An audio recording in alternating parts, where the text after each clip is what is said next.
1592년 4월 13일 일본을 통일한 도요토미 히데요시는 18만 대군을 동원하여 조선을 침략했다. 7년간의 치열한 전쟁. 임진왜란의 시작이었다. 무너질 것만 같던 조선. 그곳에는 유성룡이 있었다.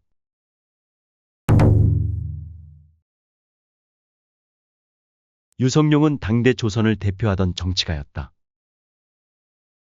전쟁이 일어났을 때는 전투에 있어서 최고의 전략가로 활약했고 명나라와의 외교에 대한 중책도 도맡아 했다. 당시 조선은 붕당 정치가 막 시작되던 시기였다.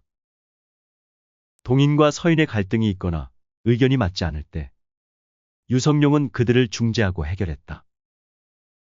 그런 모습을 자주 보아온 선조는 유성룡을 깊게 신뢰할 수밖에 없었다.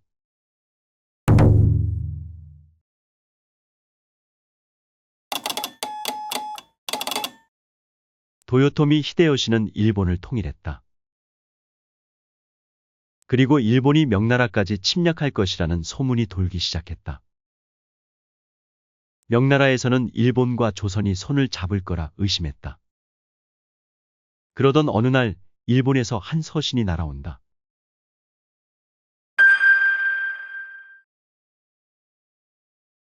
해석하자면 명으로 가려 하니 길을 빌려달라는 것이었다. 하지만 이는 대마도 도주가 문서를 조작한 것이었다.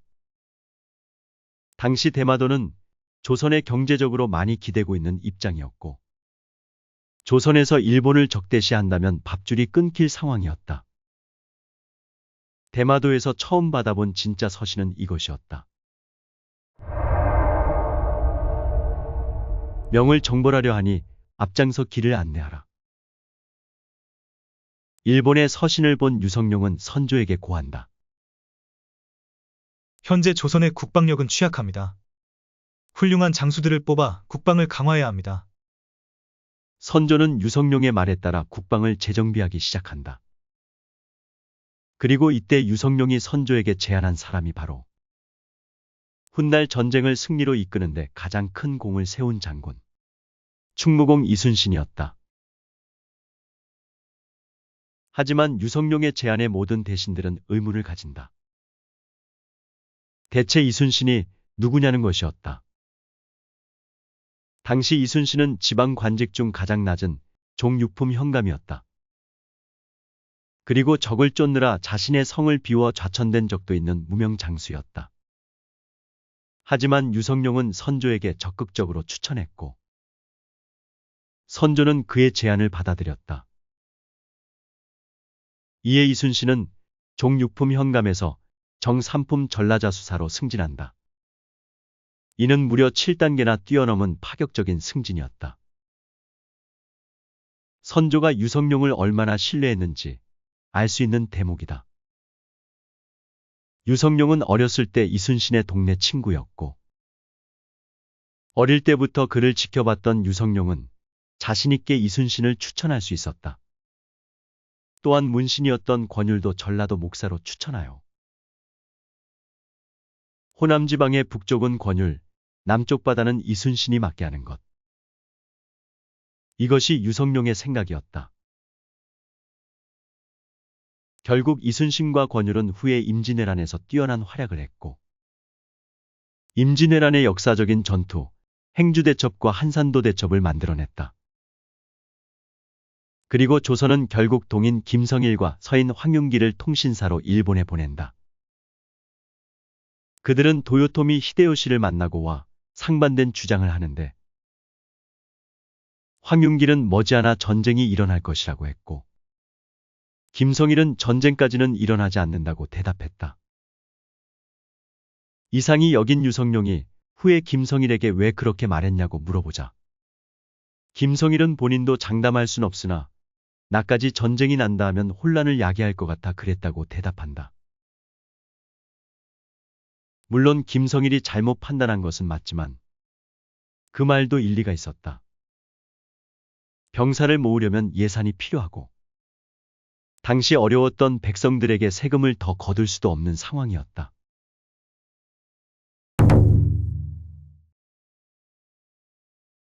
결국 전쟁은 일어났다. 1592년 4월 13일, 일본의 선봉 고니시는 한양을 향해 빠르게 치고 올라갔다. 조선군은 일본의 신식 군대 앞에서 속절없이 무너졌고, 순식간에 수도인 한양을 지나 평양성까지 함락되었다. 선조는 재빠르게 의주까지 몽진했고 백성들은 그를 원망했다. 이때 선조는 중국까지 넘어가려 했으나 유성룡은 이를 극구 말렸다. 만약 왕이 중국까지 갔다는 소문이 나면 민심이 심하게 흔들릴 수도 있다는 판단이었다.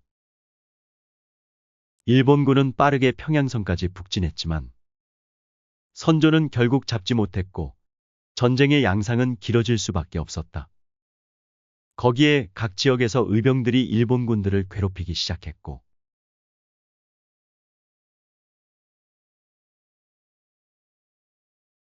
그러던 와중 명나라에서 4만여 명의 지원군이 도착한다. 유성룡은 명나라 제독 이여송과 함께 평양성을 공격했고 1593년 1월 평양성을 잃은 지 7개월 만에 성을 되찾는 데 성공한다.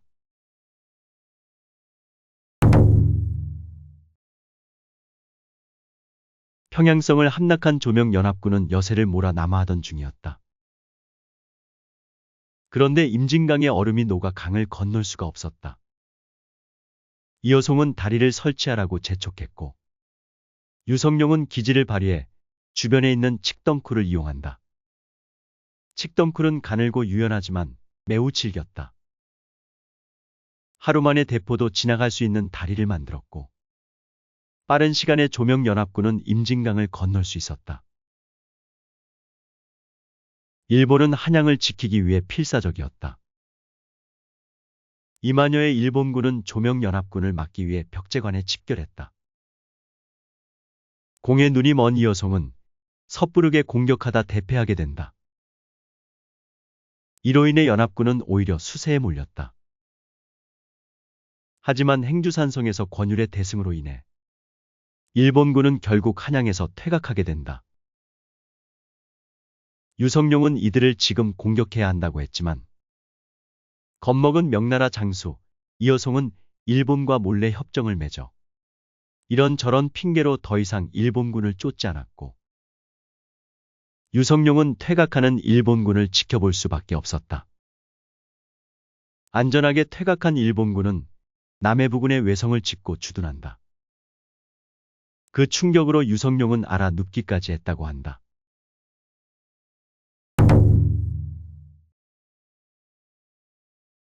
불안한 평화는 그리 오래가지 않았다. 결국 명과의 약속을 깨고 일본은 1597년 조선을 다시 침략한다. 정유재란의 시작이었다.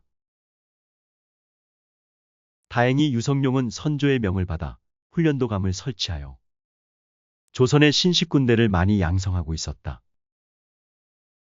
그런데 한 가지 문제가 있었다. 바다를 지켜야 할 이순신이 죄인이 되어 있었다.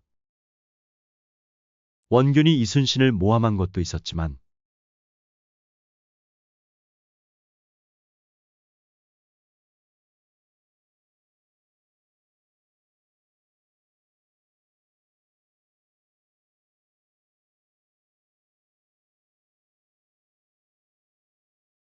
결국 왕의 말을 거역했다는 이유로 옥살이를 하게 된다.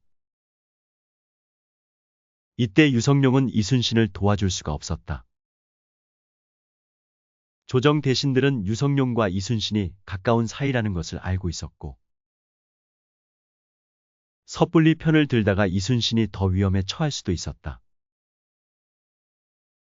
이순신은 고문까지 받으면서 한 달 후에 풀려났고 후에 백의종군까지 하지만 조선의 위기에서 다시 복직하게 된다.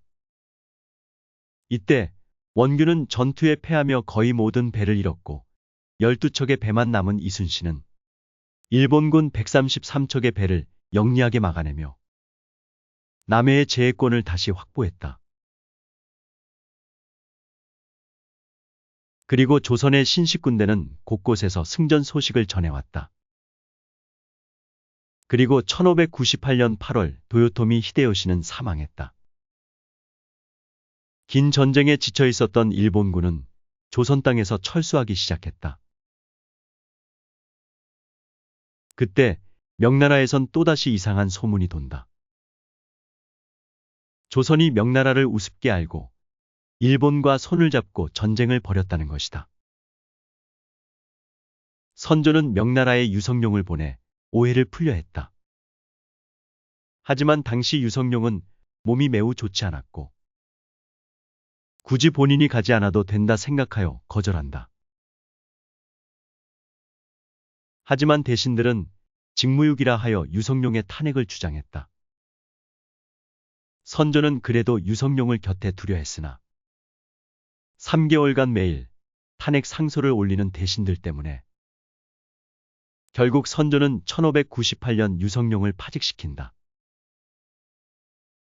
그리고 그날은 노량해전이 있던 날이었다.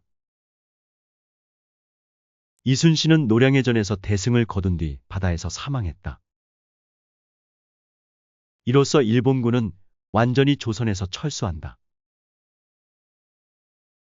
길고 긴 7년 전쟁의 끝이었다. 9년 뒤 1607년 유성룡은 66세의 나이로 자신의 고향에서 세상을 떠났다.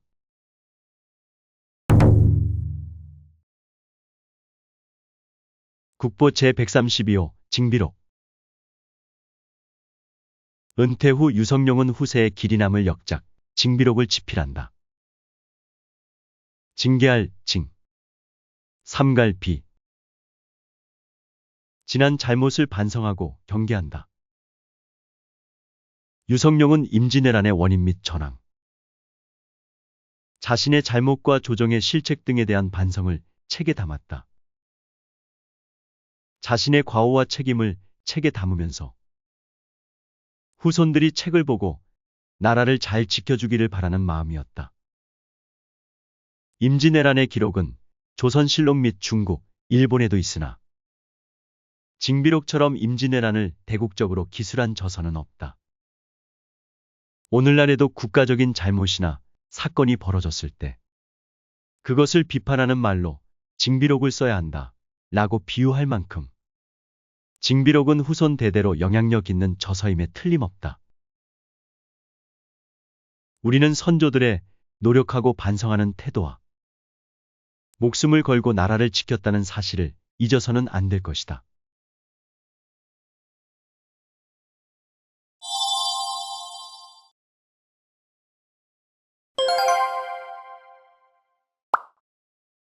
우리가 흔히 아는 임진왜란의 대표 전투는 이순신의 한산도 대첩, 권율의 행주 대첩이 있습니다. 하지만 진주에서 치열하게 전쟁을 벌인 장군이 있었으니 바로 충무공 김시민 장군입니다. 이순신과 같은 충무공의 호를 가지고 있다는 것. 그 자체로도 본받을 만한 인물이 아닐까 생각이 드네요. 김시민 장군은 진주에서 일본군 3만 명을 약 3,700명의 병력으로 7일간 막아냈고 대승을 하게 되지만 전투 중 아쉽게 사망했습니다. 임진왜란에 참전했던 일본군 대부분은 따뜻한 규슈지방 출신이 대부분이었습니다. 일본은 단기전으로 빠르게 전쟁을 끝낼 생각이었으나 전쟁이 길어지면서 겨울이 찾아왔고 특히 평양성에 머물렀던 일본군들은 이순신의 활약으로 보급마저 끊기면서 동상에 걸리는 사람이 속출했고 사기가 많이 떨어졌다고 합니다. 사실상 임진왜란의 1등 공신은 의병들이었습니다. 일본군은 언제 어디서 나타날지 모르는 의병들 때문에 전투 시에도 항상 동서남북 사방 경계를 해야 했습니다. 또한 선조는 유성룡의 제안으로 천민도 공을 세우면 벼슬을 내린다고 공표했고 이에 의병들은 전국 각지에서 일본군을 괴롭히기 시작했다고 합니다. 이순신 가족이 한양에 머물렀을 때 유성룡과 동네에서 뛰어다니며 잘 어울렸다고 전해지는데 유성룡은 이순신과도 많이 보고 어울렸지만 사실은 이순신의 둘째 형 이효신과 가장 친했었다고 합니다. 지금에서야 우리나라의 훌륭한 책이고 수없이 출판된 저서지만 정작 저자인 유성룡은 상상도 못하고 있을 것이 있습니다. 징비록은 특이하게도 유성룡이 죽고 90년 뒤 일본에서 유명세를 타 베스트셀러가 됩니다. 일본으로 넘어갔던 징비록의 가치를 일본인들이 먼저 알아봐 준 것이죠. 이 징비록으로 인해 이순신은 더욱 더 유명한 장군이 되었습니다.